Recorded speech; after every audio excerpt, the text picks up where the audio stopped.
brought to you by Silver Pumps. Top quality और consistent performance के लिए सिर्फ silver pump नाम याद रखना। 1,500 कोटी कशाला म्हणतो तो 1,500 कोटी आणि 100 दिवसाच्या आत त्याला आमदाराला वर्षाला मिळतात 5 कोटी. शिवसेनेच्या आमदारांना निधी मिळत नसल्यामुळं उपमुख्यमंत्री एकनाथ शिंदे नाराज असल्याची चर्चा आहे. केंद्रीय गृहमंत्री अमित शहा यांच्यासोबत शिंदेने याच मुद्द्यावरून तक्रार केल्याचं सांगितलं जात आहे. अशातच आता अर्थमंत्री अजितदादा पवारांनी केलेल्या विधानाने नवा राजकीय वाद पेटण्याची शक्यता आहे. आमदाराला वर्षाला 5 कोटी रुपये मिळतात, मी बारामतीसाठी 100 दिवसात 1,500 कोटी रुपये आणले असं वक्तव्य करत अजितदादांनी निधी वाटपावरून सुरू झालेल्या संघर्षाला आणखी हवा दिली आहे. मी बोलता बोलता राहिलं, तुम्हाला माहिती आहे गेल्या वर्षी आत्ता मिळून आमचे जाधव मजिप्राचे इथं आहेत, कुठे आहेत आज माझ्या माहितीप्रमाणे बारामती शहर आमचे जगताप पण आहेत आणि माझा बारामती तालुका ह्याच्यात ज्या पिण्याच्या पाण्याच्या योजना आपण केल्या त्या सगळ्या मिळून 1,500 कोटीच्या तरी असतील. आणि बारामतीची पण ते हातात आहे ते काम झाल्यावर 1,500 कोटी कशाला म्हणतो तो 1,500 कोटी.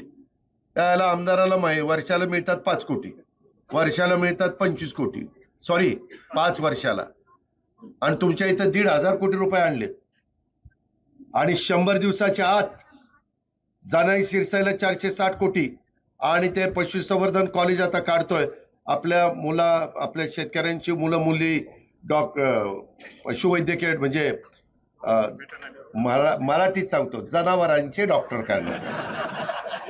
कुत्री मांजरं गाया म्हशी त्याला हसू नका, त्यालाही खूप महत्व आहे. अहो मला एकाने तर सांगितलं की दादा माझं कुत्रा आजारी पडलं होतं. म्हणलं मग नाही, त्याला बराच खर्च आला. म्हणलं किती आहे? त्याचा सगळा खर्च पूर्ण बरा व्हायला 1.5 लाख रुपये लागले. कुत्र्याला आता काय, आपण माणसाला जवळ ठेवत नाही पण ती मोठी लोक अगदी कुत्र्याला जवळ घेऊन म्हणजे ते प्राण्यांवर प्रेम करणारी ती लोक आहेत.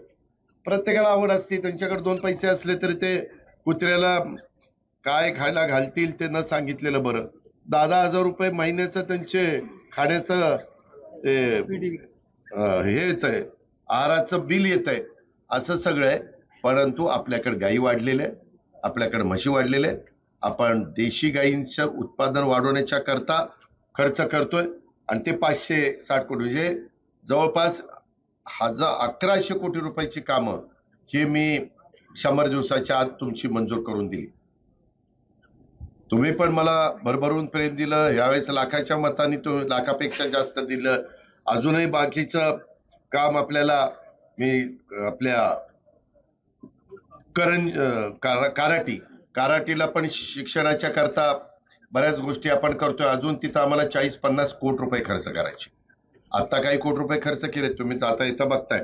परंतु माझ्या जिरायत भागातल्या इकडच्या मुला मुलींना तिथं शिक्षण द्यायचं. पलीकड सोमेश्वर शिक्षण संस्था आहे, ती आपल्या कारखान्यावर तिथं डेव्हलप झालेलीच आहे. तसंच आपलं सुप्यामध्ये पण मी आता जाता 2 मिनिटं त्या ठिकाणी जाणार आहे. ह्या सगळ्या गोष्टीची कामं चाललेली आहेत. मला काही सतत तुम्हाला भेटता येत नाही. आता रेल्वेचंही काम जोरात चाललंय. करावागच तिकडून अशी येऊन त्या बऱ्हाणपूर करावागच तिथून आपल्या कठीण पूल तिथून बघा आता पूर्वीची म्हणजे गणपतराव दादांची वस्ती आहे ना, त्याच्या अलीकडे तुम्हाला मशिनरी दिसत असेल. आपल्या खामगळवाडीतनं ती जाते. अशा पद्धतीनं रेल्वेची पण व्यवस्था, रोडची पण कामं चाललेली आहेत. काही रोड आता 4 लेन करण्याचं मंजूर त्या ठिकाणी केलेलं आहे.